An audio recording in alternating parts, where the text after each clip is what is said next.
Hello, everyone. I'd like to first thank you all for being here tonight and showing that you care about the well-being of not only your kids, but our community as a whole. As a student here at Stevenson, it means a lot to see committed parents like you who care about keeping the kids in our school safe. I'd also like to say a big thank you to all the amazing panelists who are here tonight for taking time out of their busy schedules to help educate us and answer any questions we may have. My name's Eleni Angelos, and I'm a junior here at Stevenson. I'm the director of the parent committee for Catalyst Club. Catalyst and its over 100 members works towards informing and preventing youth substance abuse in our school and community. Being the director of the parent committee, I mainly focus on reaching out to parents and informing them about the huge impact they have in their children's decision-making and overall wellness. Catalyst Club enjoys working closely with Stand Strong, which is a drug-free community coalition that works on prevention in our community. Stand Strong is always looking for new parent volunteers, and if anyone is interested in giving a little of their time to create a healthier community for the youth, then after this event, you can come see any of the panel members or email Jamie Epstein, whose information could be found on the Stand Strong website. Now, I'd like to introduce Mr. Johnson, the Chief Executive Officer of NACASA Behavioral Health Services. Mr. Johnson is a nationally recognized leader in the field of substance abuse prevention and treatment. Johnson retired from law enforcement after more than 20 years of service. Johnson is the former chair of the Lake County Underage Drinking and Drug Prevention Task Force, vice president and a board member of the Lake County After School Coalition, past chair of the Mundelein Stand Up Task Force, and founder of the Lake County Opioid Initiate and the very successful Mano a Mano Family Resource Center. Mr. Johnson also retired as a chief warrant officer after more than 28 years of service in the United States Marine Corps Reserve. I'd like to thank him for being here tonight and for his expertise. Please join me in welcoming Mr. Johnson.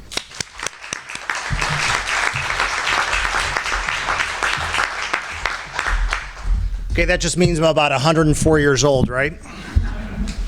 Or no, I just look that.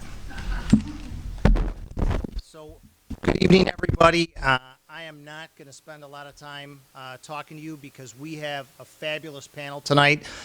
We've got a lot of questions. Some of those questions have already come from you, so thank you for that. I will make sure I get those in. Quick note, because as the night goes on, I'll forget. There is a survey in your packet. An evaluation. The evaluation has to be completed, and we're going to have people at the doors at the end of the night. Please make sure you fill that out and hand that in to one of those individuals that's in the back of the room. And you already saw you have got QR codes. If you don't know how to do that, just ask your kids or grandkids. They'll know how to do that. Those are some questions that we're hoping to get answered as well. All right, with that, we're going to jump right in, and I'll say this right from the get-go. Okay, panel, we've got a lot to get to, so I'm going to move you along a little bit. So just FYI, if you get long-winded, you're going to get the cane, the hook. So panelists, why don't you just briefly, in a couple sentences, introduce yourselves, tell a little bit about you, and probably why this work's so important to you. And we'll start with the state's attorney of Lake County, our state's attorney, Mike Nerheim. Thank you, Bruce. I'm Mike Nerheim. I'm the Lake County State's Attorney. I'm also, with Bruce, actually, one of the co-founders of the Lake County Opioid Initiative. And I'm just very happy to be here today. Glad to see so many people come out, because I really think when it comes to so many issues, parents really play the most important role. So it's great to see so many parents out here tonight to hear what we have to say, and hopefully we can answer your questions. So thanks. And you can see Mike must be very thirsty. Yeah, very thirsty. Good evening. I'm Susan Sirota. I'm a Stevenson parent, 2 graduates and 1 sophomore, and I'm a pediatrician who's been practicing in the community for the last 25 years.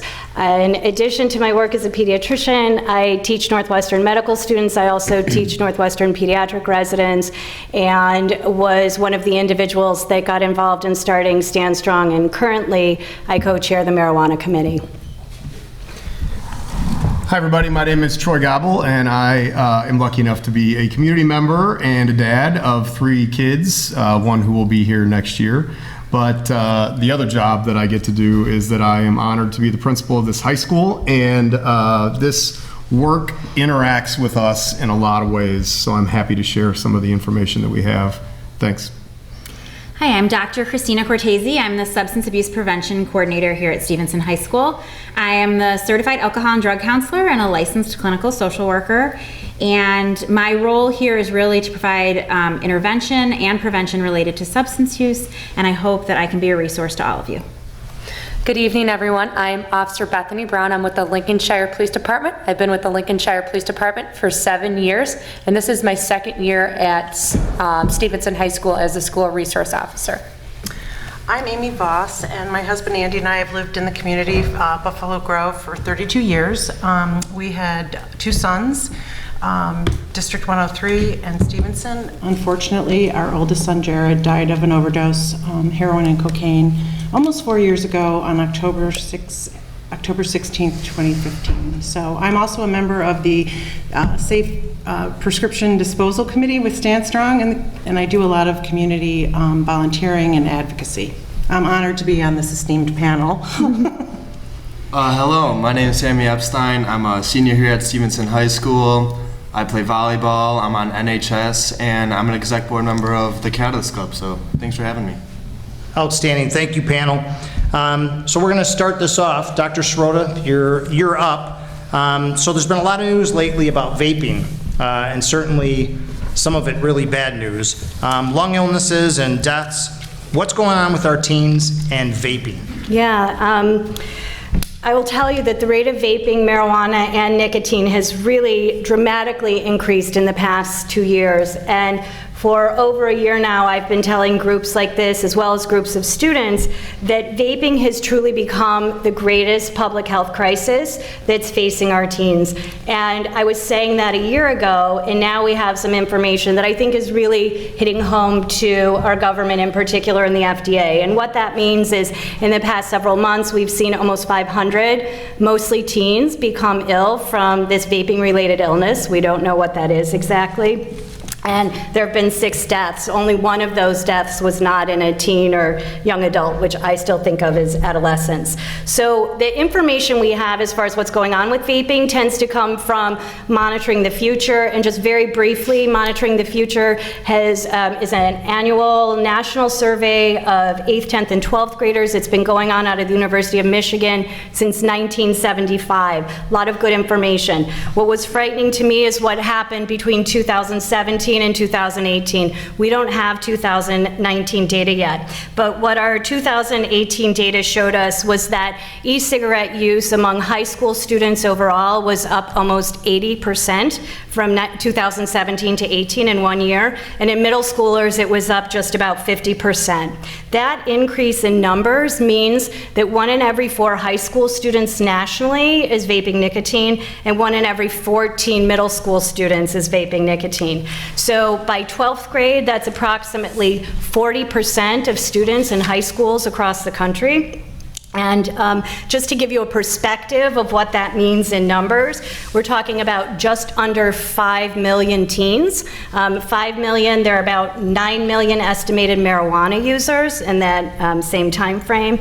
And the change to get to that 5 million from 2017 to 2018 was an increase of 1.3 million teens. So this is what I mean when I'm talking about a significant public health crisis. We don't know what's causing the vaping disease that's been in the news. There have been a couple cases. One of the deaths was in Illinois, a case in this or near this community, so many people have heard about it. It's gotten a lot of national publicity also, but it is not clear at all. In New York, there was some consideration that the toxicity was related to vitamin E, which is in some of the oils people were vaping. But I think it's important to make clear that there are a lot of toxins related to vaping. There are heavy metals, which are poisons that are within the coils in the device, the drugs themselves, the nicotine, the marijuana, both of which can be contaminated with any of a number of things.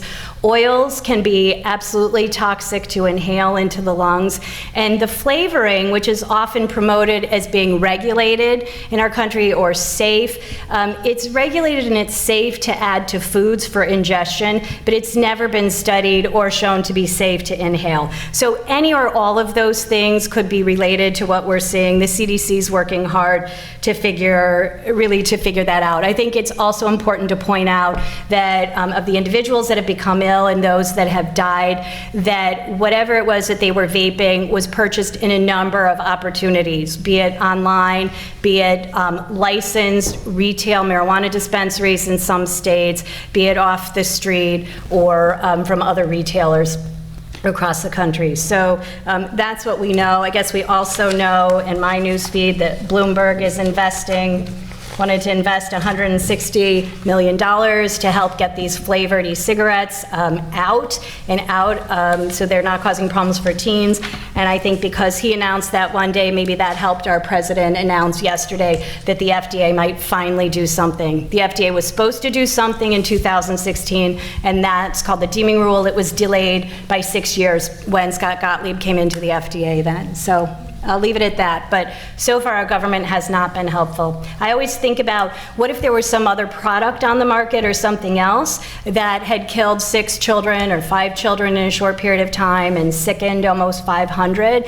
Would we really keep that product on the market, or would we not restrict sales in some way? So it's amazing to me that still, since 2016, nothing's been done. Thank you, Dr. Sirota. Our state's attorney, Mike Nerheim, has been a leader in the fight against some of this. Mike, can you share with the audience a little bit about what you've done? Sure. So this has kind of been on our radar for a few years, and I spent a lot of time talking in high schools and middle schools. I talked to a lot of parents. I talked to a lot of students, and this whole vaping thing, we've kind of seen this coming. And in my opinion, I think this was a very calculated move by some big corporations, namely Juul. And if you look at the data with regard to cigarette smoking, when we look at Illinois Youth Survey data, not only here in Illinois, but really data across the country shows that smoking cigarettes among young people is really at an all-time low. It's down to almost nothing. And big tobacco, I don't think likes that. So they've created a different way to get our young people addicted to one of the most addictive chemicals on the planet, which is nicotine, right after cocaine and heroin. Using a delivery method that most young people feel like is harmless. A lot of parents think this is harmless. They don't understand that they're ingesting massive amounts of nicotine when they use these products. The flavoring, as has been mentioned, is really designed to lure young people. We're talking about flavors like cotton candy, pink lemonade, creme brulee, you name it, grape. These flavors aren't marketed to people like me or people in my age group. These are marketed to 12-year-olds to get them to try this product. There's also a delivery method with the nicotine salt, so when you ingest a vape, it's very smooth. It doesn't irritate your throat like cigarettes do, and it makes it easy for young people to try this. And I believe through fraudulent marketing and through essentially lying, these companies have really preyed on our young people. So we filed a lawsuit on behalf of Lake County. We were the first county in the country.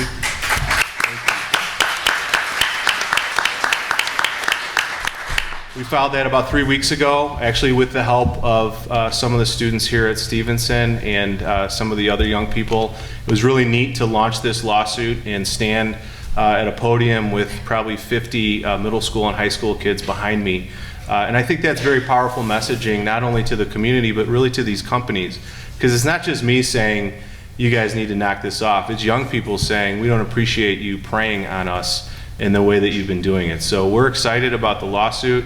I'm expecting many other counties are going to start to file. I know there was one out of North Carolina. I think DuPage County is getting close. So hopefully that will put some more pressure. And I think, unfortunately, it's taken some of these tragedies that we've seen recently to get people talking about this. The young man that was referenced, I went and visited him in the hospital last week, 18 years old. He's on a ventilator with the lung capacity of a 70-year-old. And that's just from 2 years of using this product. So, he's doing okay, he's brave, but, young people are starting to pay attention. I think people are starting to pay attention. Even our president is paying attention at this point. So, hopefully good things will come out of that tragedy. Thank you, Mike. I'm really not showing favoritism to this end, but I just want to stay on this for one more second, and I want to stay with Dr. Sirota for just a minute. What are the signs to look for if your kids are vaping, and is there any kind of a test to tell if they are?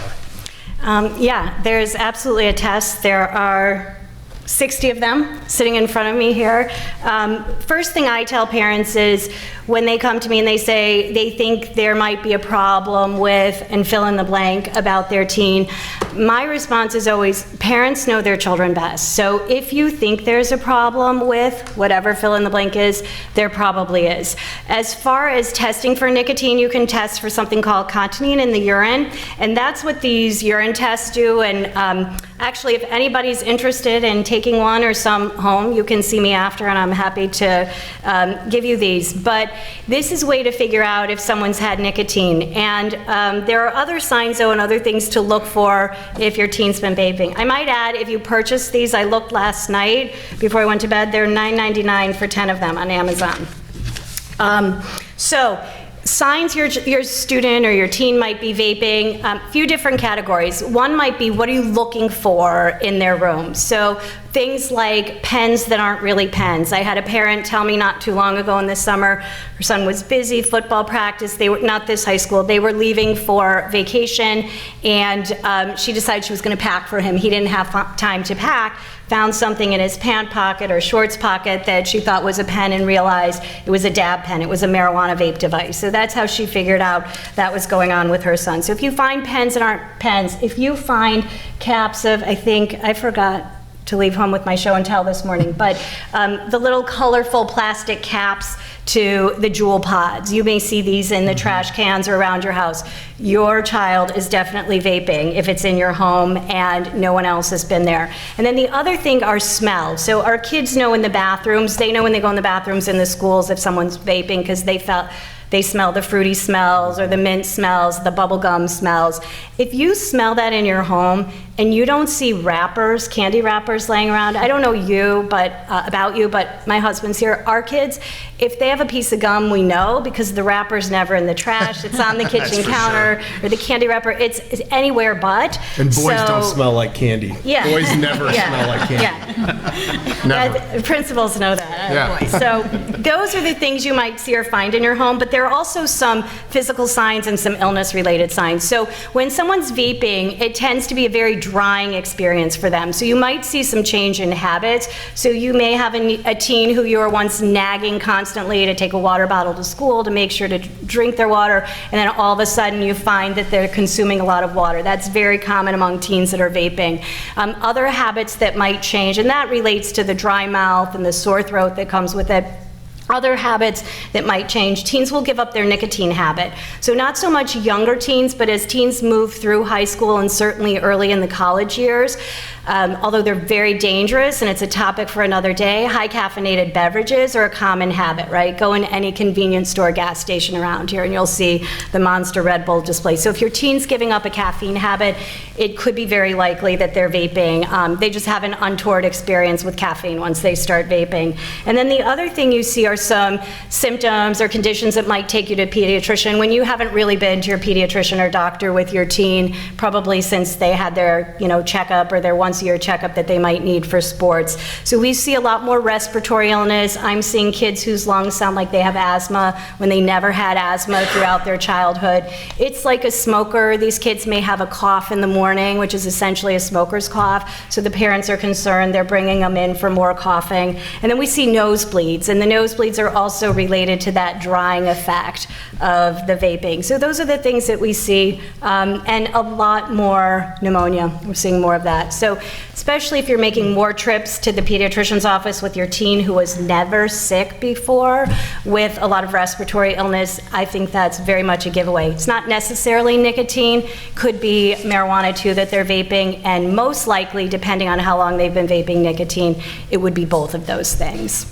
Thank you. And some of you got a chance to go through the Stay Out of My Room display. That's going to be up after this presentation, so please come up. And all these items that, you don't know what they look like, this is a great way to identify it. I talked to somebody who had gone through right before we started and said, I wish I had seen this 2 years ago to know these things when my kids were first, interested in this. So please do that. Margaret Polovchik from Omni Youth Services in the back, she'll be up here to guide you through it.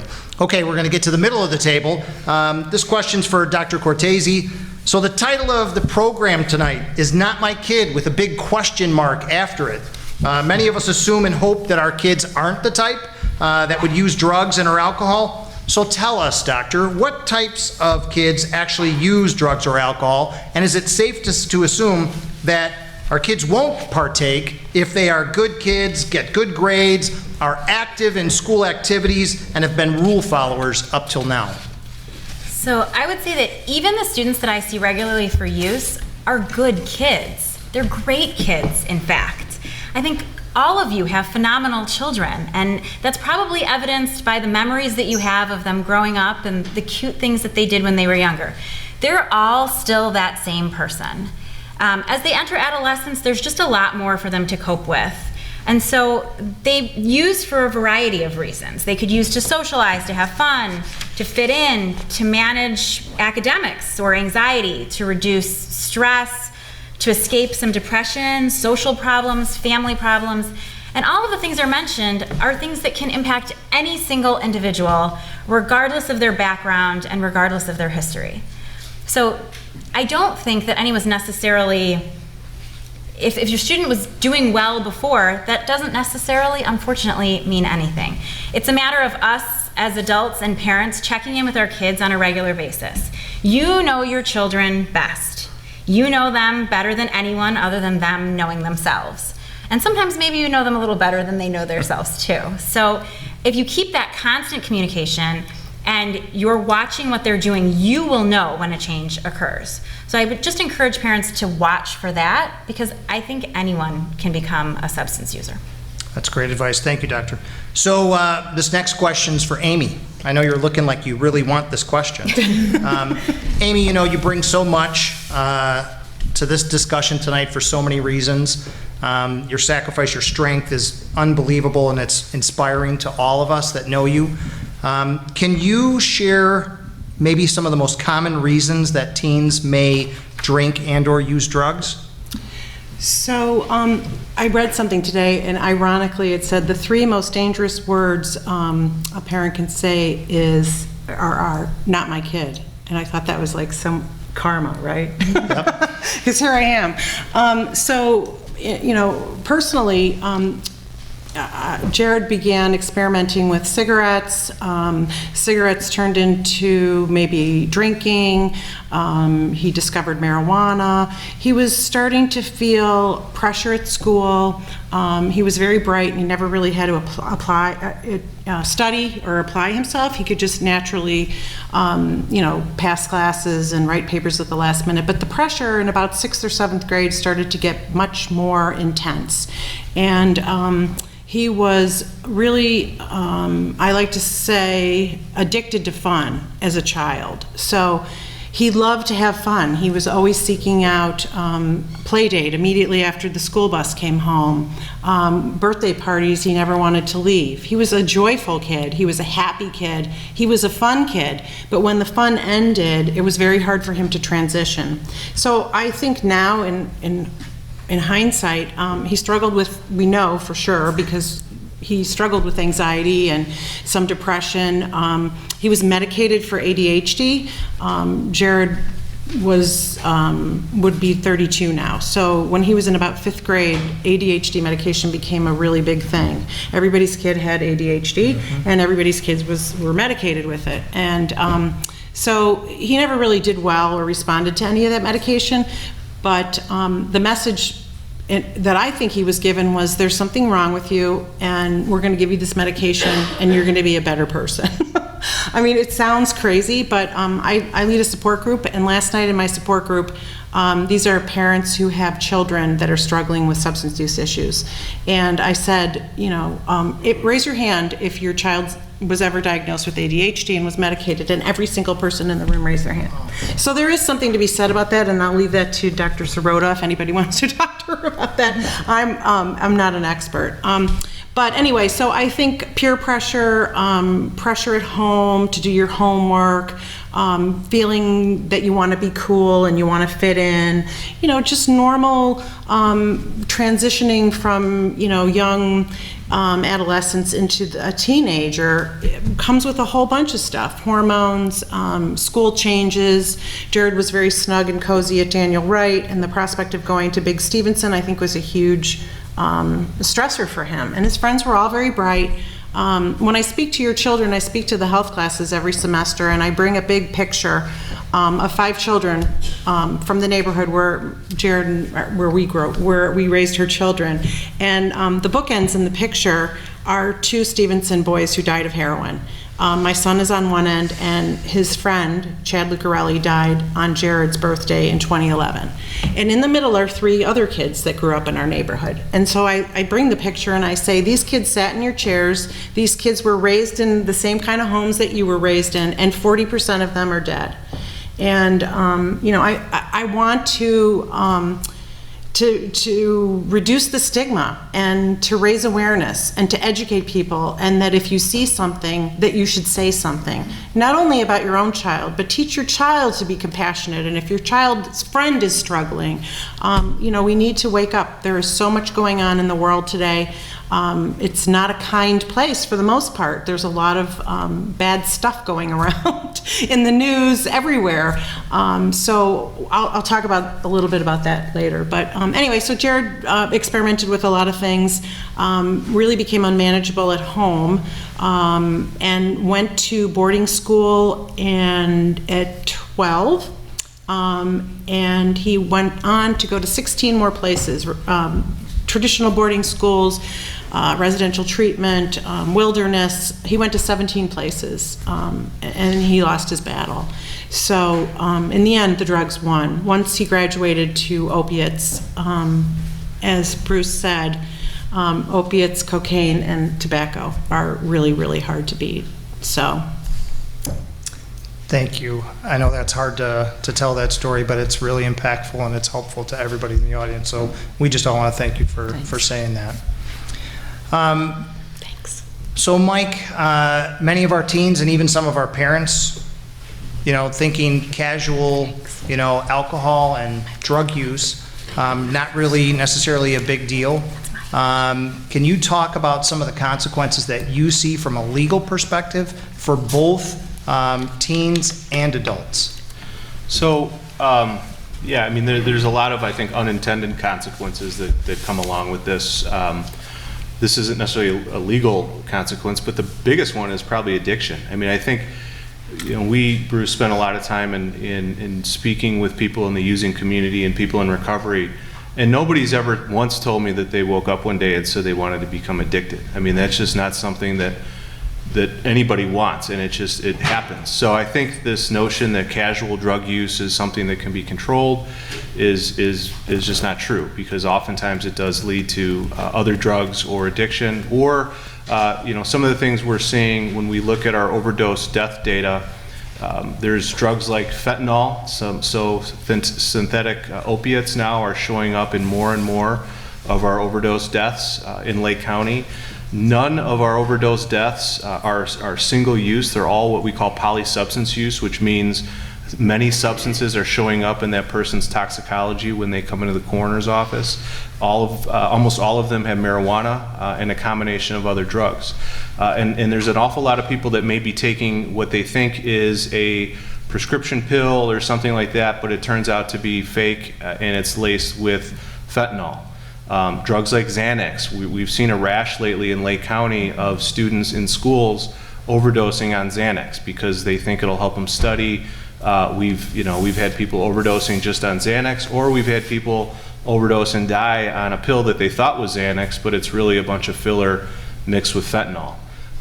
So in addition, other possible legal issues that come into play, obviously there's potential criminal liability for possessing or selling In Illinois, the law with regard to distributing drugs, and we really tend to look at possession differently than we do distribution, but the law in Illinois does not require a change of money in order for somebody to be found guilty of distributing or possessing with the intent to distribute illegal drugs. So technically, if somebody's in school and their friend's back hurts them, and they come in and say, well, here's some of my mom's Oxycontin that she got for her back surgery, why don't you take it, it'll make your back feel better.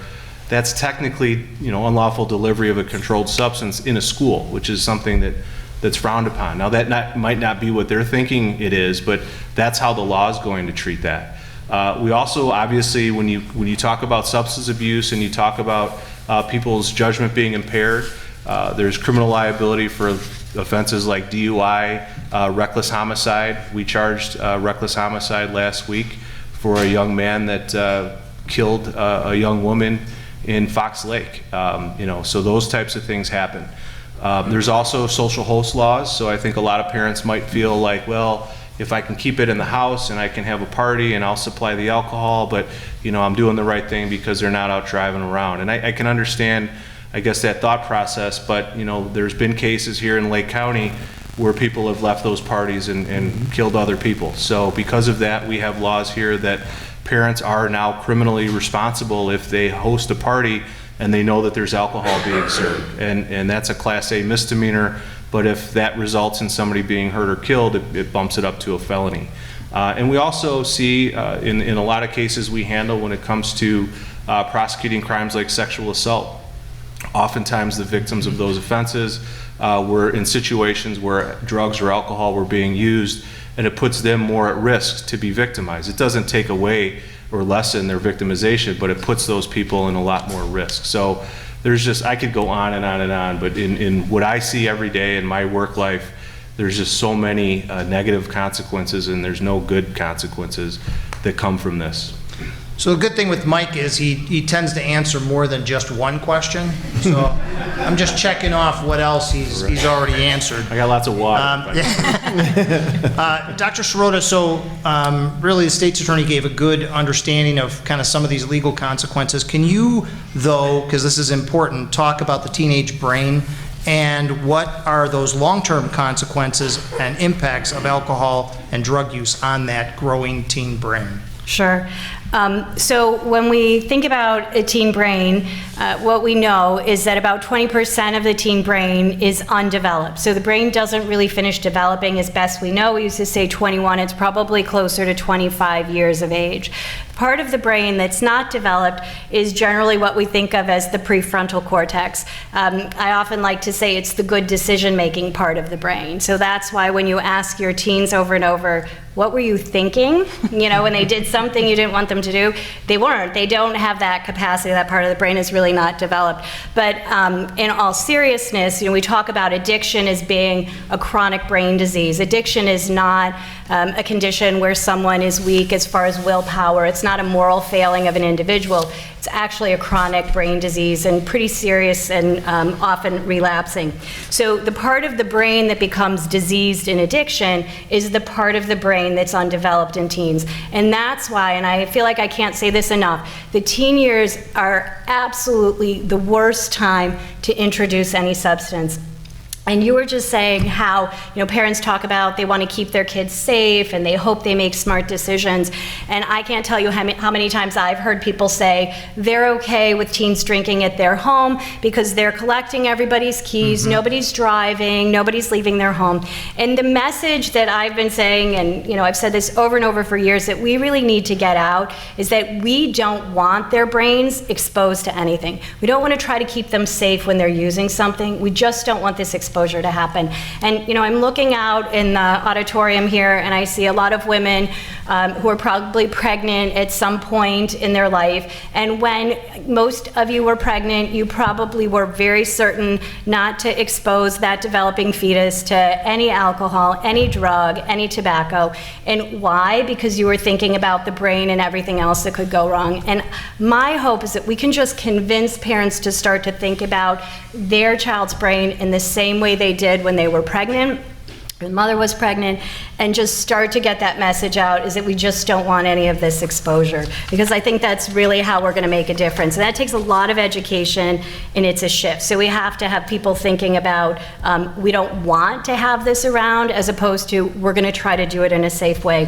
And I just want to point out, we're talking a little bit about marijuana here, I'm sure, along the way tonight, but the THC concentration in marijuana currently is the highest that many of us couldn't even imagine 10 years ago. So when most of the audience, I'm judging somewhat by age here, and that most of you have high schoolers, we're in high school or college, concentration of THC, which is the psychoactive component of marijuana, was somewhere around 4%, maybe 5%. And what we're seeing now is THC that's concentrated 4 to 20 times that. Dab pens, I mentioned a dab pen earlier, those are typically 90% THC. So this is a highly addictive drug, a very potent high. It's actually a hallucinogen at that concentration. So this idea that there's casual or safe marijuana use, there is not.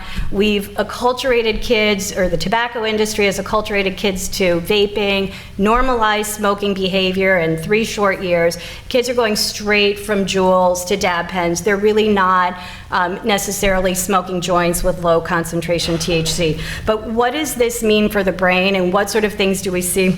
We know that when you introduce drugs or alcohol in the teen years, not only do you have the potential to impact the part of the brain that's diseased by addiction, but the risk of addiction for any substance starting in the teen years versus delaying introduction until the brain is developed, it's a significant increase. It's about 4 or 5 times, 4 to 5x basically. You're quadrupling or more the risk of addiction by allowing or condoning or giving your teens the message that it's okay to use something when they're a teen. I really just think we should stay and continue to put quarters in you, and maybe figure out a way to have you do some kind of podcasts of some kind. Thank you. That's unbelievable information, and super important for us to understand how significant it is to start that early. I'm going to finally get to the end of the table, and I want to ask Sammy a question that's relative to this. And I told him before we started how important his voice is here tonight. I mean, it's so important to get somebody's perspective that's actually seeing, observing, living it right now. So, Sammy, let me ask you, what advice would you give students, about making friends, about all the transitions that take place in school, the peer pressure that sometimes teens feel, and the fact that most teens want to fit in with their peers? What would you tell them? Yeah, great question. And I'd like to say that, first of all, this is just high school. Nobody wants to peak in high school. There's a lot of popular kids. I will say that there are popular kids. There are cool kids. But at the end of the day, it's really about how nice you are, how kind you are, how genuine of a person you are, caring, loving, all that stuff. And I will say that I know a lot of the cool kids, and some of them just don't have those qualities. Some of them do, I will say, but some of them don't, and frankly, I'm maybe a little worried about them, about how successful they'll be, what they're going to do after high school. So my advice would just be to find people who you're comfortable with, who you like, who are nice and kind, and stick with those kids as opposed to trying to fit in with the cool kids.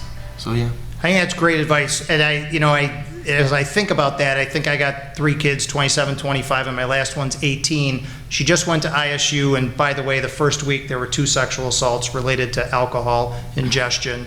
And she actually related that she found her people. So that it's funny that you said that, because that's what she said. She's comfortable because she found her people, and now she's good. So looking for those is great advice, and it continues into college. So thank you for that. Okay, Officer Brown, I know you thought you were getting off easy here.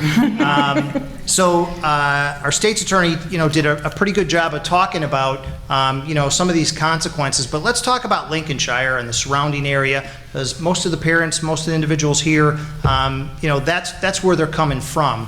Talk about what you see, some of the laws, some of the consequences, and what do the police actually do? You know, when you're out there and you find, you know, parties and you find individuals possessing and, you know, what does that look like? What are their consequences and, you know, potentially consequences for the parents too? Thank you. With homecoming coming up, everyone wants to go to the after party and be in the cool kids or have that fun in the after party. And one of the things that we do see often, and I got an anonymous tip from someone in the community about a party being hosted at a vacant building where they were stashing the alcohol, and it actually got broken up, that party, Buffalo Grove. I passed the tip along to Buffalo Grove and gave them that information about that. The person who called in, I had no clue who called in at that point, and I just passed the information along to Buffalo Grove. They went out there, sat on that building, and when those kids came, they broke up that party. So we don't know, when we take action like that, how many lives we could have saved, or someone being abused that later on could go into this routine of alcohol or substance abuse. So one of the things with that is, with homecoming coming up, is we need to look at the social host laws. Social hosting is permitting the use or an area for kids to allow minors to commit a crime. So what that means is, if you rent a hotel room, you allow your basement to be used for a party, and then illegal activities happen there, you could be charged with social host. And you have to take reasonable steps to prevent that party or those illegal actions to take place. So what that means is maybe checking bags, going down there occasionally, calling parents ahead of time and telling them what you expect from each of their kids. You know, I expect that this is going to be a substance abuse and alcohol-free party, and letting them know you have to take those reasonable steps. If you don't, and you are caught social hosting, it is a fine between $500 and $2,000. Depending on what community. Buffalo Grove has $2,000 fine at the minimum. That does not include court cost.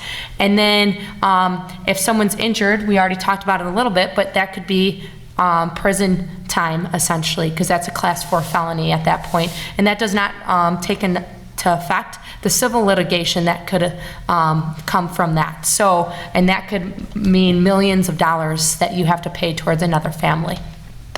That's great advice, and just so you know, it's coalitions like Stand Strong that help to actually ensure that all the communities in Lake County really address social host with an ordinance, and then eventually we actually got it to be a state law. So that's the kind of power that Stand Strong has and influence that they have throughout the state, which is huge. Thank you for that. Okay, Mr. Gobble, finally getting to you as well. So now we've talked about what happens outside with the police. What happens inside the school? What kind of consequences are there, and what do you do with somebody that's using substances or alcohol in the school?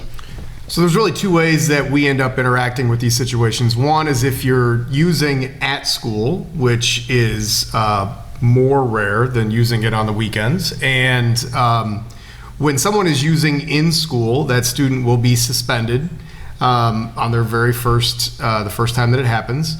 But one thing that we've done here, we believe in our discipline system being what we call positive, not punitive. So if you are punished for that, we'll let you, as we call it, buy down your punishment, and you will have less punishment if you will undergo an education program related to the discipline incident that's happening. So it could be, if you're in a fight, we're going to have some aggression training. If you use hate speech, we would want to talk about what does racial tolerance look like. And the same is true if you're found to be using drugs or alcohol. We have a program that we would have you go through, because more important than punishing the students is to make sure that they're finding a way to learn and understand whatever choices they're making and how they can change that behavior.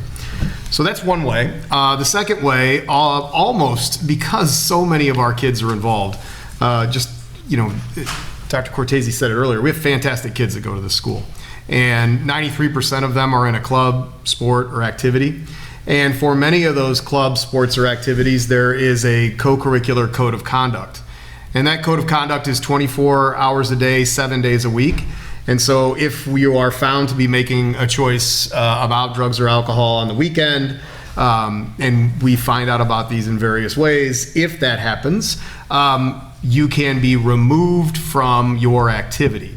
And often, very many times, when these situations happen, this is the thing that the parents and the kids are much more concerned about. Okay, you can suspend me for 2 days, I'll go to that program, but don't kick me off of blank.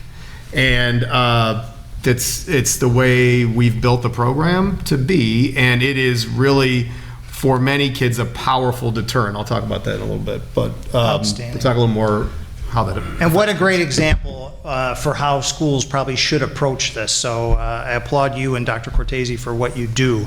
I like that you both sat next to each other so that this is going to work, because I'm going to have you tag team. Dr. Cortesi, I'll start with you. So, we talked a little bit about homecoming. We talked a little bit about, that is often a time where you do see a lot of alcohol-related incidents. So what's the best approach to attempt to prevent our teens from using alcohol? Well, so let me start off by saying that I think, while it's a common perception that homecoming is a time when that's used, it doesn't have to be that way. So I think there's a number of things that can be put in place. And obviously, the earlier you start having those conversations and the earlier you start doing this work, the better. But I think clear and very frequent non-use messages are key. So not saying, go out, have fun, be safe, but saying, hey, you're really important to me and I love you, and it's my expectation that you're not going to use because I don't want anything bad to happen to you. Making sure that you have locked up medication and alcohol in your home. It's interesting, as I even interview some of my Catalyst kids who are the non-using kids and who are proud to share that. When I ask them, do your parents have their liquor cabinet locked up? Many of them will say, well, no. They just don't think that we would ever do that. But that's also the same response I get from the kids who are using, that no, their parents didn't lock it up because they didn't think they were going to access it. So I think it's really important to lock that up, as well as locking the prescription medication. We do have some lock boxes out in the lobby area if anyone's interested in those.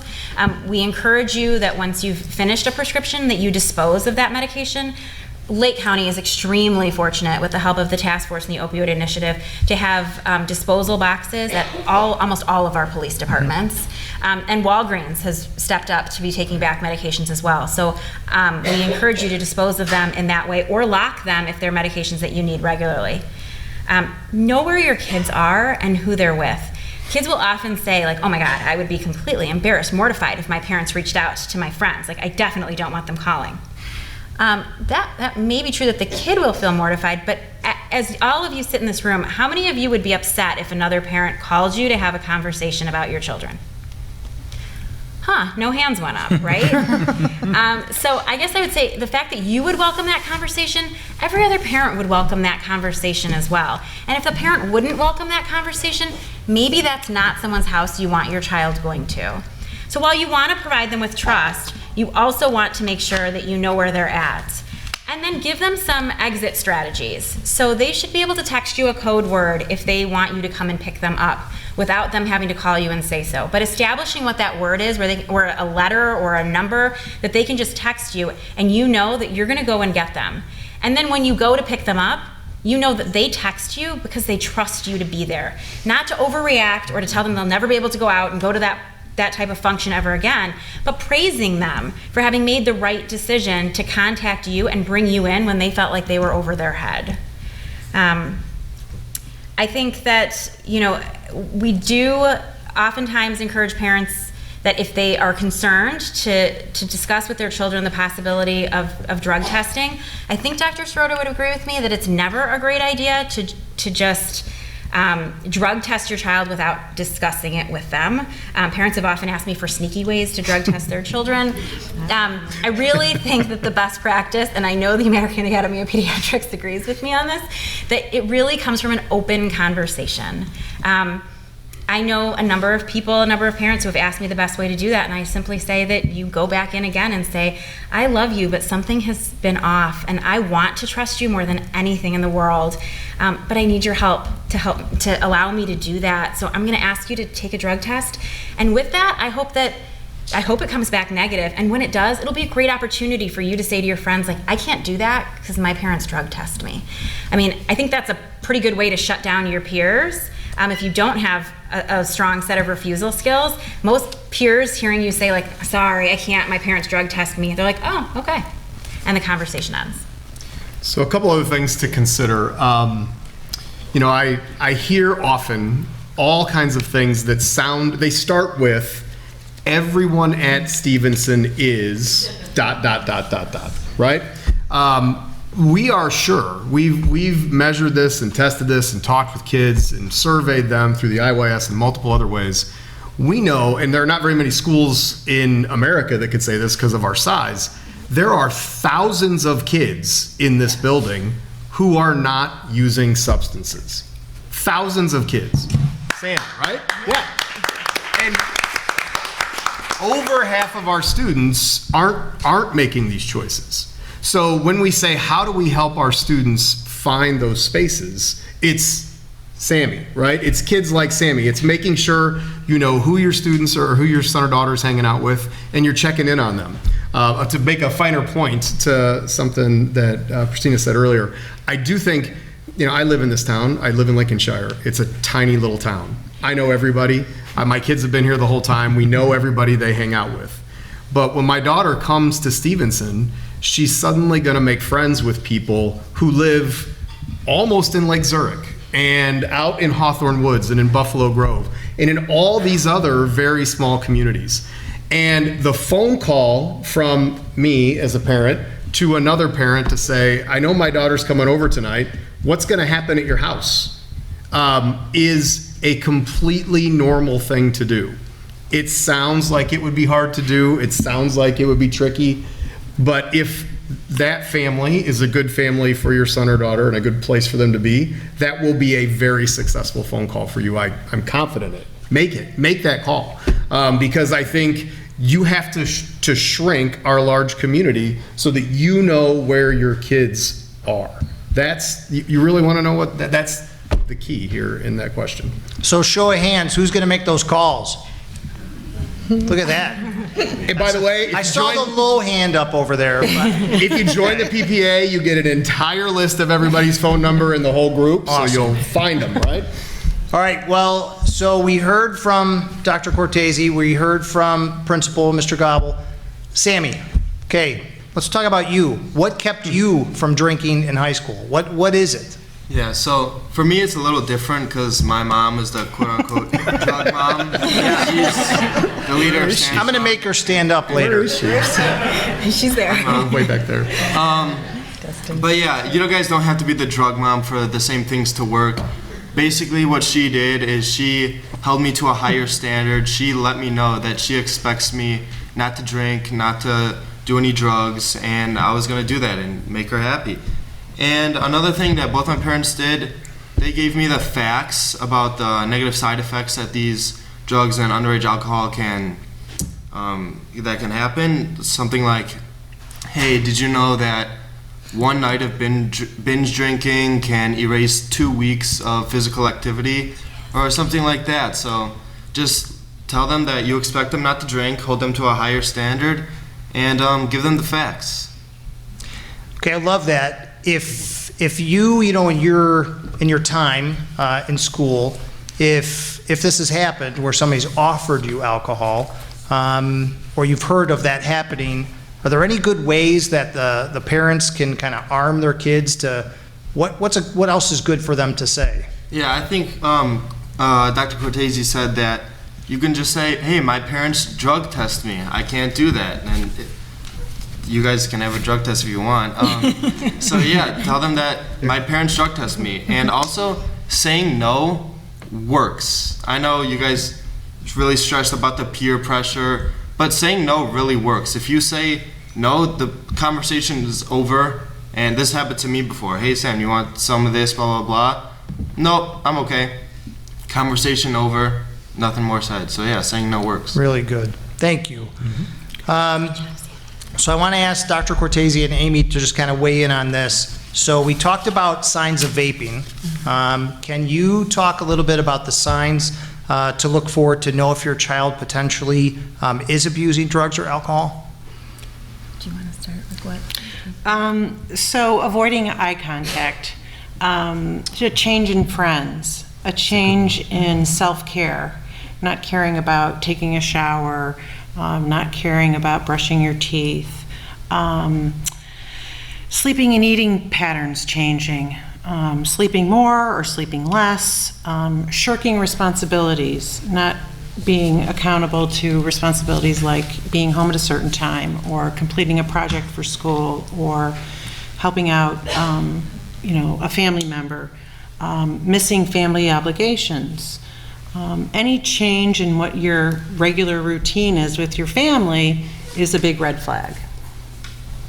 And I think it's important not to look for, while it's important to always keep your eyes open, it's important to also not look for one of those signs and expect that the person is using. Because while those are signs of substance use, they're also signs of depression. They're also signs of anxiety. They're also, just signs of general struggle or transition in life. And so while I think those are all still important and all still necessary for a parent to recognize, I think as those symptoms come up, I think the most important thing is when your child is displaying a change from what you know to be true to that child, then you have to explore as a parent why that's happening, and be open to a number of possibilities for what could be going on. And again, if you had started having open conversations and you're continuing to have those open conversations, hopefully they'll be willing to share with you. But at the very least, again, you know them best. So know when there's a major difference and address it. Not in a punitive way, but in a concerned way. And then just keep your eyes open a little bit longer. Pay attention a little bit more closely. Ask their friends. If you develop relationships with their friends and their friends think that you're the cool parent, not because you're permissive or that you have attitudes that are favorable towards substances, but just that you're a great parent, friends see that. They notice when you're a fantastic parent. They know when you care about your child, and they almost feel a sense of guilt for your child doing something that against your wishes because they think you're a nice person. So their friends might be a great resource for you as well, to determine what's going on in their life, not behind their back, but just to maintain open dialogue with their friends as well. I just want to add something, and this sort of goes to what I was going to close with, but it seems very appropriate now. To have conversations, not confrontations. To learn to be judgment-free. To demonstrate love, support, and concern, not defensiveness. You want to have respect, and you expect to be respected in return. Keep an open mind. If your child is feeling judged, they're likely to not be very receptive to the message that you're giving them. Some of the things that I've learned in my journey is the tone of your voice and the tone of your voice and the choice of your words and your body language are so important. And to use words like addict and alcoholic, and they're very stigmatizing. And in my journey, in my growth, I've learned to use softer, kinder language. I used to be a wreck and shout and scream, and that doesn't work. So I help a lot of people because I did a lot of things because that's the only way I knew how. But now I know a better way.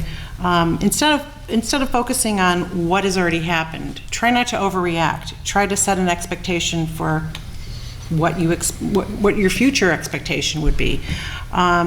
Stress the value of truth-telling. People trust you more when you're being honest. Your kid can swear up and down that they weren't at so-and-so's house, and you can just believe them, or you can say, it would be really helpful if we could establish a really mutually beneficial conversation if we're both being honest. Mm-hmm. And it's not about winning the argument. It's about keeping your child safe. I think that's so important. We rush to judgment sometimes, and it's not the answer. Cristina said it well. We need to establish a dialogue. We need to have our children trust us, and their friends trust us. And it doesn't mean being the cool parent. It just means being the chill parent who somebody can feel comfortable speaking to. So. I think that's great advice. Sometimes those conversations don't happen in a sit-down, talk about this conversation. Sometimes it happens in the back seat of the car while you're driving. Sometimes it happens, in the bathroom or somewhere that you wouldn't expect. And maybe you've tried to open that door a few times and eventually they walk through it. So keep trying if you're not getting anywhere. So we talked about, the school itself in Stevenson and how great it is that there are so many kids that are alcohol and drug-free. But I wanted to ask Officer Brown to just talk a little bit about what is seen, by the police department, in Lincolnshire and the area about accessibility of drugs. And I know you can extend that out in the county and certainly to Cook County, but just to kind of give a perspective of what's seen out in the street. Yeah, absolutely. Again, most of our students here at Stevenson High School do not use drugs and do not consume alcohol. But the ones that we do, the biggest thing we're seeing is vaping. And just to get an idea, the size of a cartridge for a vape is about the size of a cap. And if you find that and you don't find the electronic smoking device that it actually plugs into, don't take the answer, I'm holding this for a friend. Because what I've seen on social media lately about students is they're actually showing how to take wires apart and just using the wires to actually cause them to be able to vape from the device and everything. It's really easy. They just take apart a phone charger, plug the two cords in, and now they're able to smoke from that. So they're even trying to get smarter than us than not having the actual electronic smoking device that we see. The other thing we see is a dab pen.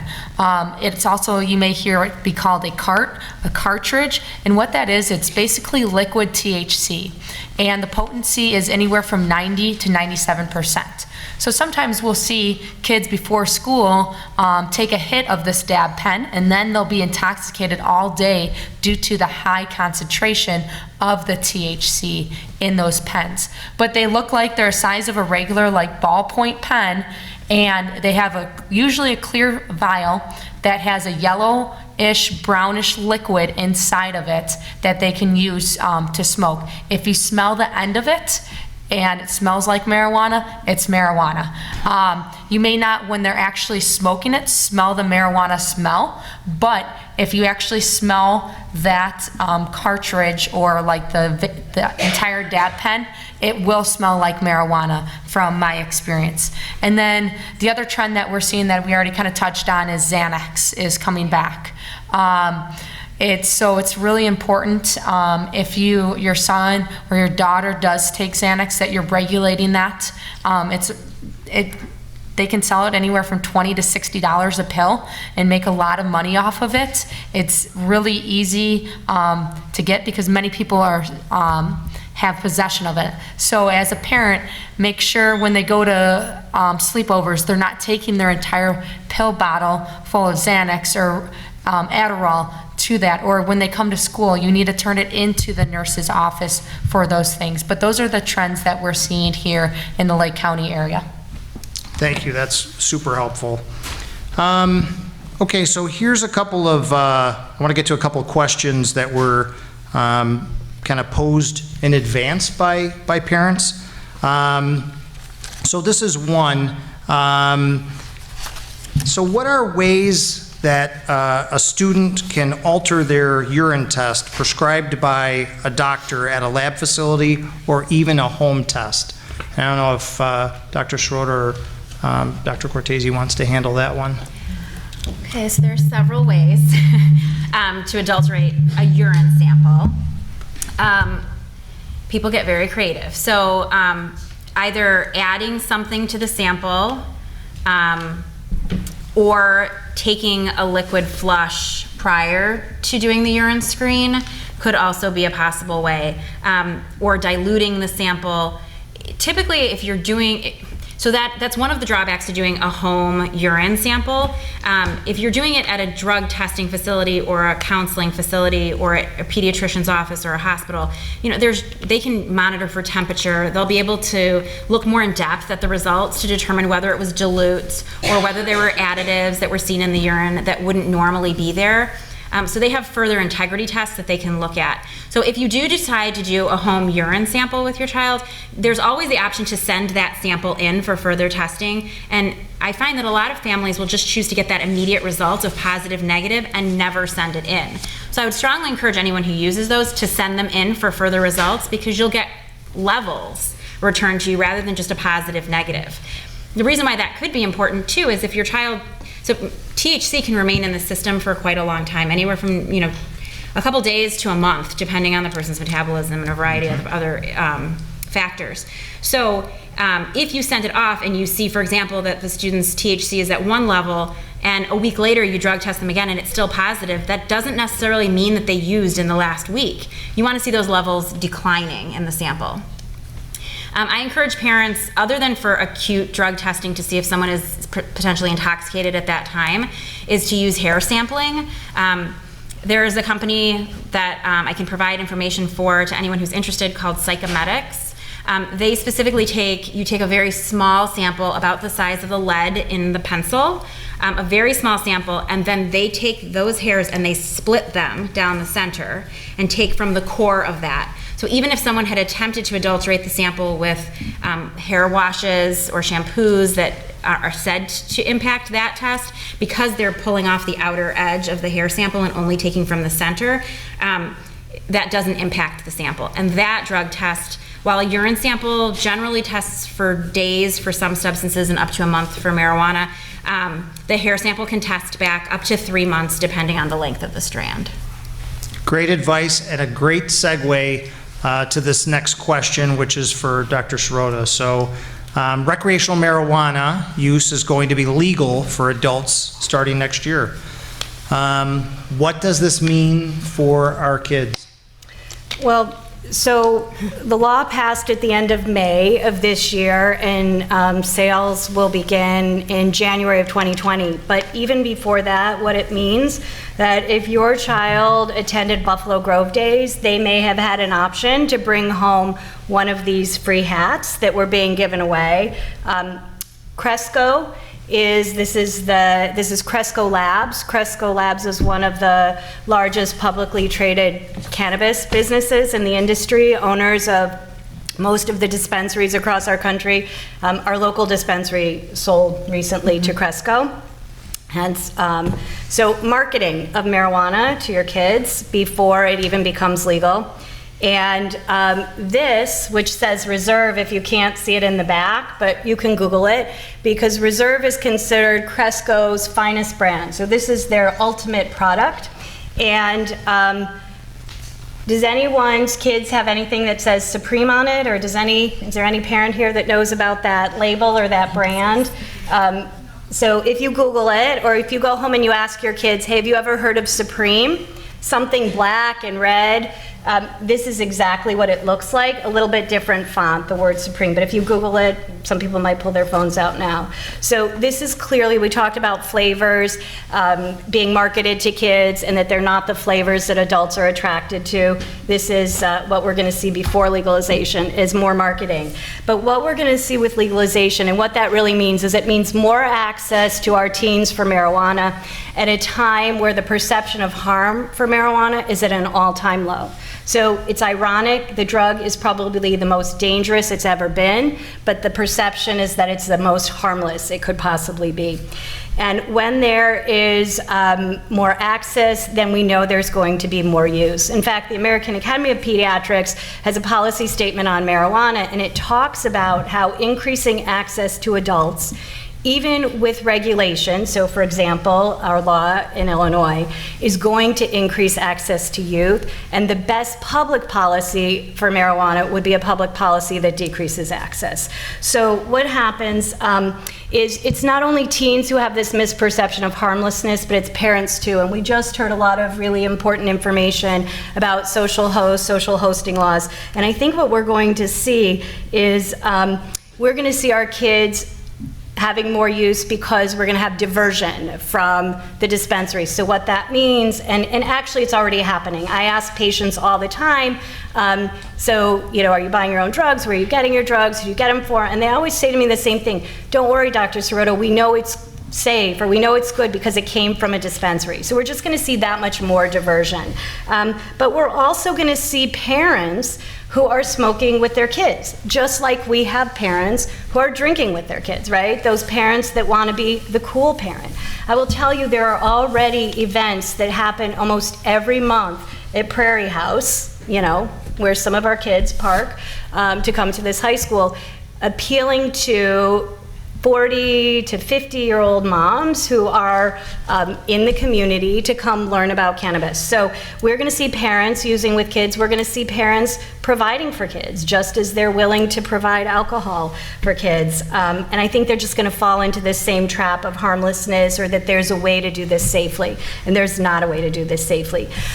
We are going to see, and this is the sad part for me, we are going to see deaths from driving under the influence. We are going to see students in our school kill other students driving under the influence of drugs, and we're going to see it in the community. Drunk driving, driving under the influence of alcohol, that's pretty much gone away. I think you would agree in this county. I mean, teens just got that message from Mothers Against Drunk Driving. They really don't drink and drive much in this community. I won't say it doesn't happen, but most teens who drink will tell you they don't drive, they have a designated driver, they Uber or they Lyft. But if you ask teens who are using marijuana, do you drive after using? Absolutely, they all say yes. So there's this sense of harmlessness. They don't understand that their vision's impaired, their hearing is impaired, their motor coordination and their response time is impaired, all things that are needed to drive safely. So we will certainly see, you know, Daily Digest. We're going to have sad stories in the Daily Digest. We're going to see the health consequences. We haven't talked much about it, but edibles, it's a whole nother lecture, conversation. But infused cannabis products or edibles, we're going to see poisonings from that. There are a lot of poisonings, there are even more suicides associated with use of that. And then poisonings of young children. We're going to see more seizures. I sent some information to Dr. Cortesi and the nurses at our high school about the increased rate of seizures among teens that are using marijuana, and particularly in high concentrations. We're going to see that in the seizure. We're going to see more of what I'm starting to see, and my patients are getting admitted for. It's called a hyperemesis syndrome. So people think that marijuana is good for vomiting. This is actually why a lot of pregnant women are using it. But regular use leads to severe, persistent vomiting. And what I mean by that is teens who may be vomiting at home 30, 40, 50 times before they come to an emergency room. And by the way, if your child's vomiting a lot and they tell you they think they have stomach flu and they want to take a hot shower because they're going to feel better, it is well known, and we don't know why this works, but a hot bath or a hot shower is certainly something that takes away that vomiting. So just keep that tip in mind. We're going to see more absentee rates in school. Absentee rates go up when there's more use of marijuana, and then we're going to see probably more of this vaping-related lung disease as well as other lung diseases.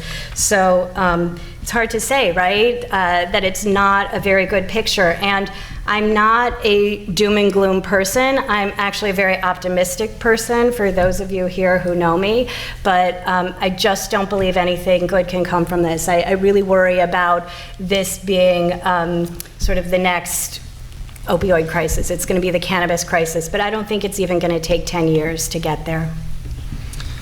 I wanted to say one thing, I almost forgot. Our marijuana committee is absolutely, we are working so hard to impact this concern that we have for access. And the way the law was written in Illinois is that local municipalities have 1 year to opt out. So to choose not to have recreational dispensaries in their town. If there's a dispensary in your town, you will have more use among your teens. And so we're working very hard to impact access this way by going before village boards and really trying to get people organized to let the decision makers and those who vote on the boards of these villages to know that as parents, we don't want this in our communities. And so anybody who's interested in maybe helping me with that, I'm sometimes the only one speaking, please see me after. I'd love to gain more support. But if I could just say, go before she talks. You don't want to go after she talks. I've seen it. So, okay, I guess I would, this is pertinent to everyone here that has a child at Stevenson that's, thinking about college. A lot of stress regarding academic performance. For sure, we want our kids to get into, whatever that quote unquote good college is, whatever those are. So I'm looking maybe to, first Mr. Gobble and then also to Dr. Cortesi. Can you provide some suggestions and methods that we can use to raise our teenagers to have a balanced, realistic, and less stressed perspective about this process? Yeah, so let me start simply. Often our kids are going to come home from school. I see it with my kids as well. And they have homework to do. They have some amount of work that they need to get done.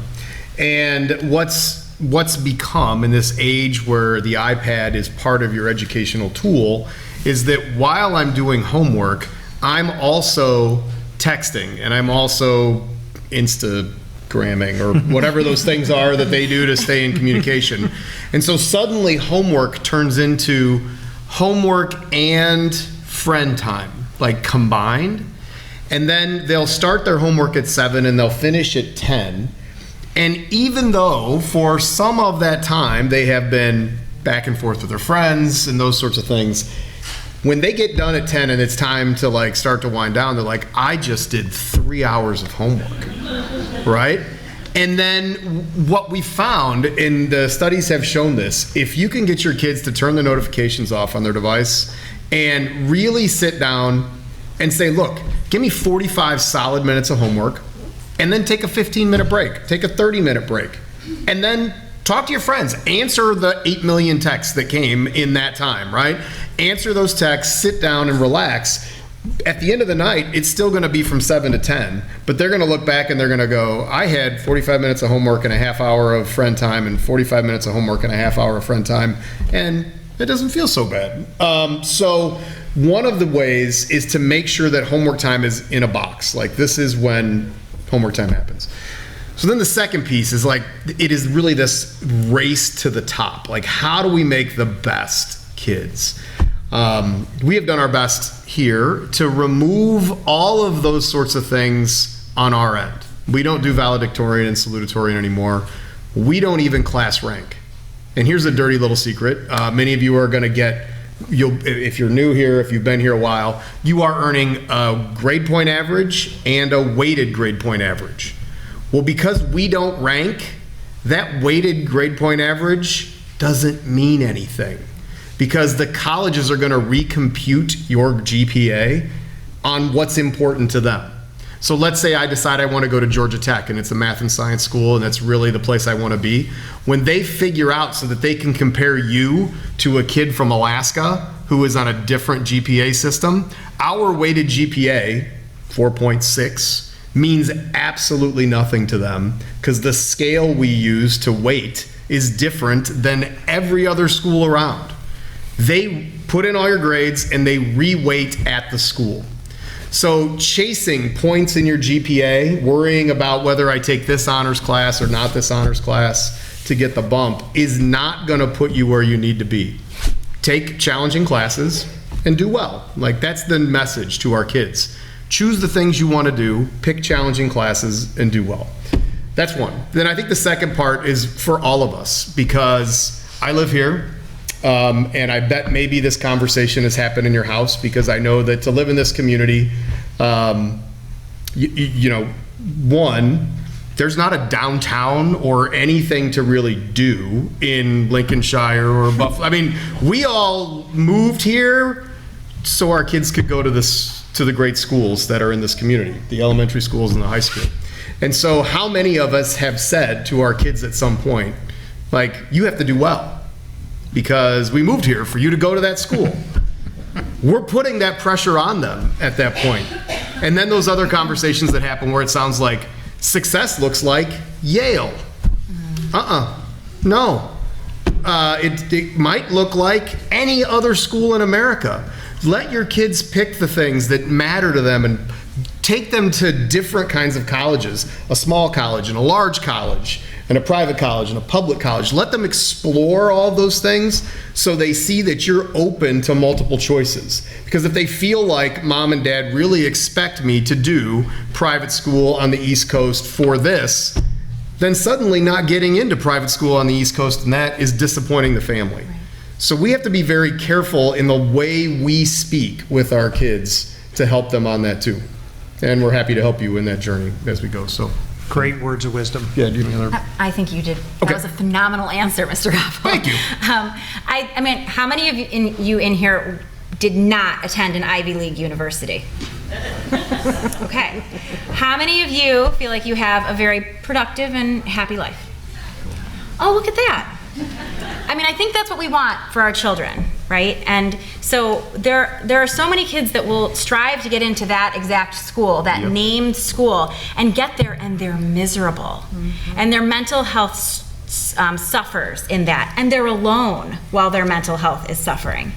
So while you still have them here, and while you are still a resource for them, have those conversations about what they're looking for. In the same way that you should have conversations about what qualities you look for in a friend, who do you associate with, you should have the same conversations about what qualities do you want in your life and what helps you reach those goals. And maybe that's not Yale or Harvard. In fact, for the majority of them, it isn't going to be Yale or Harvard. And we've had students get into Yale or Harvard and say no thank you because they just know that that's not the best fit for them. So it's really about individualizing for your child. I think we work super hard here to make sure that we do everything we can to attempt to meet your child's needs emotionally, academically, physically, and just to spark any interest they have. And we need your partnership in that. And so forcing them into a profession that they don't love, making them feel obligated to a school that they don't want to be at, and setting the bar in a place that has goals that isn't important to them, it doesn't help you and it definitely won't help them. Great, thank you. Okay, we're almost down to the end, but I wanted to ask Sammy a question because we started to talk about InstaSnap and FaceGram and all of those things. So, Sammy, can you kind of talk to us a little bit about social media and how that's impacting our teens and substance use and alcohol? Yeah, sure. So I'll start and I'll say that if there's a party, I will know about it. Yeah. Through social media, especially Snapchat, kids are taking videos. There's this new boomerangs where it's like a video and it goes back and forth, and it will be a girl holding up her red Solo cup over and over again. So kids are just promoting this behavior and everybody knows about it, and that becomes cool and that becomes normal. So yeah, so just, I guess, yeah, Snapchat, Instagram, they're all just promoting these parties and underage substance abuse. So I guess we may want to pay attention to those things. Yeah. I think that's what he's saying. Can I jump in and say Please. too that that's what you'll see, Yeah. right? Like people will promote that. This is why people have a perception that more people use. And that's because you see this type of thing. No one is necessarily posting the image of them like sitting on the couch with their mom, like binge watching a show that they love together with them and like eating Monopoly ice cream. night. Right. Like no one's putting that on Snapchat, right? Like there's no boomerang for them, like binge watching shows, right? It's what they put out there and what they choose to put out there. And so this small group of people who are doing that are putting it out there and creating this perception that that's everyone. So reminding your students too, when they see that and they're maybe sharing it with you, that like that is definitely not everyone. It wasn't them, it wasn't any of their friends, so it probably isn't the majority. Great, thank you. Okay, so we are pretty much right on time with this panel, so I think that was pretty good. And before I ask the final question, where each one of you is going to get to weigh in, I wanted to remind you of a couple things because we're running down on time. Evaluations that you have in your packets, please make sure that you complete those now. Also, the QR codes. So one of them, you know, there's certainly some questions we want to get answered, but on one of them, you have the opportunity to kind of win, I think, a little homecoming parent party toolkit and a chance to win maybe a gift card or so. So just little incentive, right? You have to have incentive to do these things. And I want to remind you about the stay out of my room at the end of this. You're welcome to come up and see what these things look like that have been talked about. And then before I ask the question, I just, on behalf of the Stand Strong Coalition, I want to thank all of you for being here tonight. But I would also hope that you would join me in a big round of applause for really Stand Strong, the board members. I'm going to make her stand up. The executive director in the back, stand up, Jamie. Jamie Epstein. And then a big round of applause for our panelists. They did a great job tonight. Okay, you've given a lot of pearls of wisdom here, but I'm going to ask you for one more. So if there's just one thing that you had to say to these attendees tonight that would keep their child safe and, you know, maybe give them, you know, some kind of tool to put in the toolbox, please share, you know, that golden nugget. And we'll start with you, Mike, our state's attorney. Well, you know, I knew that was going to be our final question, and I've been thinking about what I was going to say, and it's really been covered by a lot of what's already been set up here. And I really think, you know, the title of tonight's event, Not My Kid, is really fitting because I'll give you an example.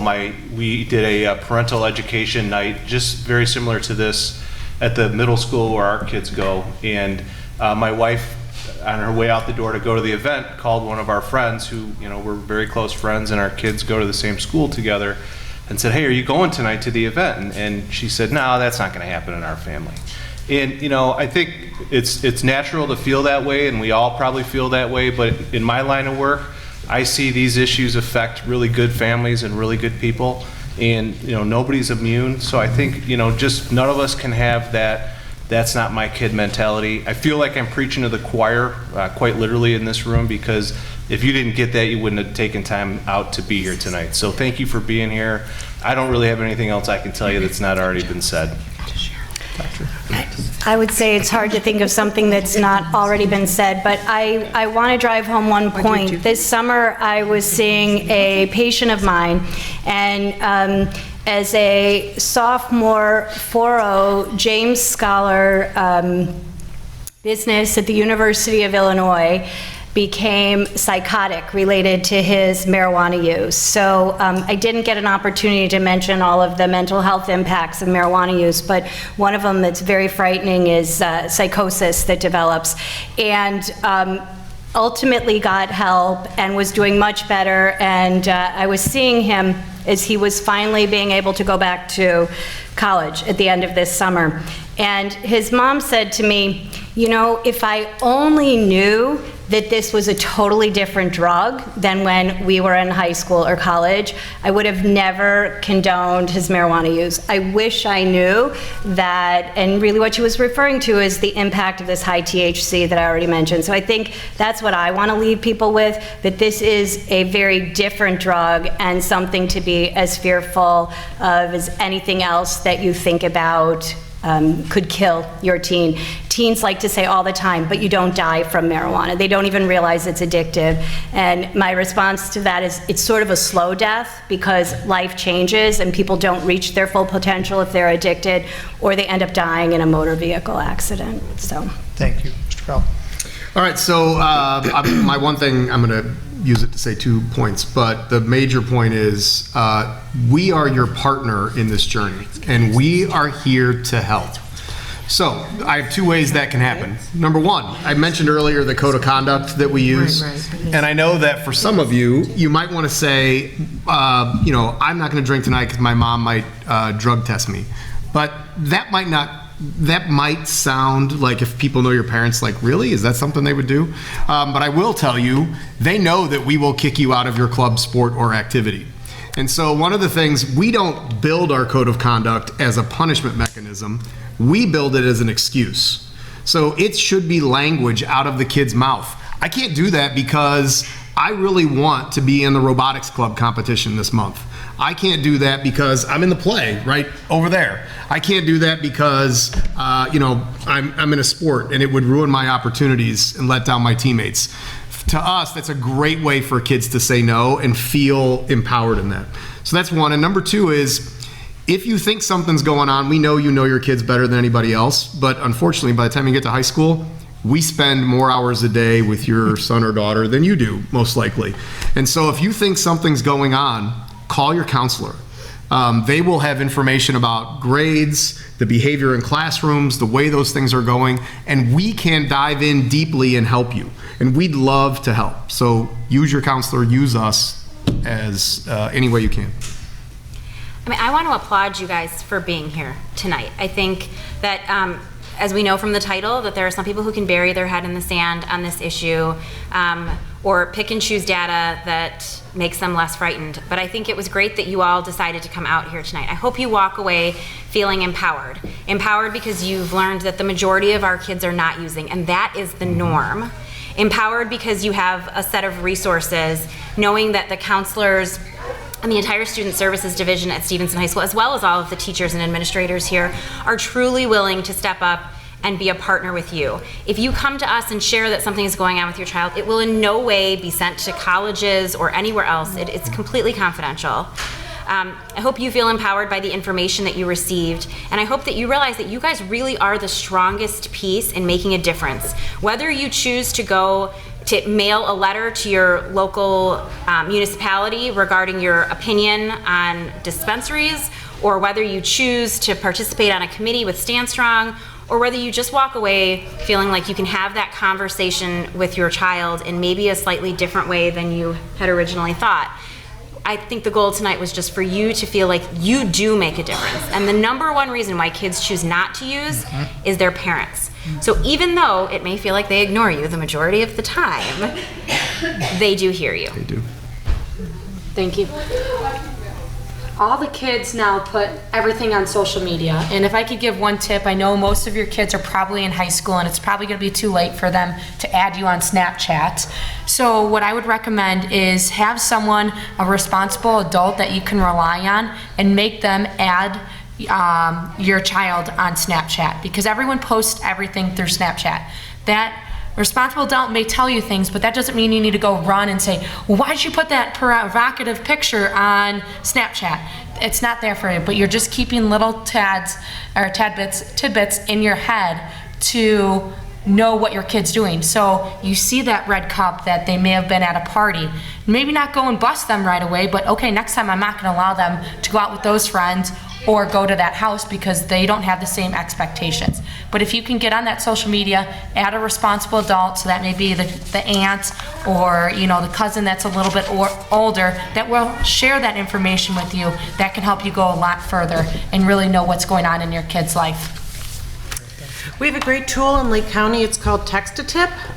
It's for kids as well as parents. And as parents sitting here in the audience, if you see something or hear something about a party, about underage drinking, about marijuana, about anything, it's completely anonymous, so nobody will know who the rat was. And so you text 123-TIP to 847-TIP. And if you Google it, Text-a-Tip Lake County, it'll give you all the information. It's a great tool, and it's as much for parents as it is for kids. So you text 123-TIP to the number 847 dash? Maybe 847-TIP? Yeah. So Yep. tip. Yep. TIP, 847-TIP. So if there's one thing that you guys should take home tonight, it's that not every kid at Stevenson uses drugs or alcohol. I'm one of them. I have plenty of friends who don't use them, and Mr. Gobble said that there's thousands of kids at Stevenson High School who don't use drugs, so let them know that it's not common to use drugs. And you can use me as an example if you want. Tell them you met a senior tonight who went all 4 years without using drugs or alcohol, so you guys It can use me as exists. He's not a unicorn. Okay, Dr. Cortesi gets one alibi here. So just before you leave, I want to make sure that you do have the resources. So that QR code, as Mr. Johnson said, it's a free homecoming parent party toolkit. So it will actually walk you through. If you do, we encourage parents to host a function after homecoming if that's what their children want, but there is a safe way to do it. There is a list of guidelines in there that with strong suggestions for you. It's very clearly laid out, just a number of tips for you. So that's the one QR code that we were hoping that you all would download for that possible $25 gift certificate to Sunset Foods. It has an amazing number of information, amount of information in there that I think you'll benefit from. And then I want to clarify that there are 2 text-to-tip lines in Lake County. So there is one that can be used for mental health, and I believe that number can also be found on the Stand Strong website. And there's an app you can download on your phone. And there's an app. And so there's one that it's linked directly to a mental health counselor.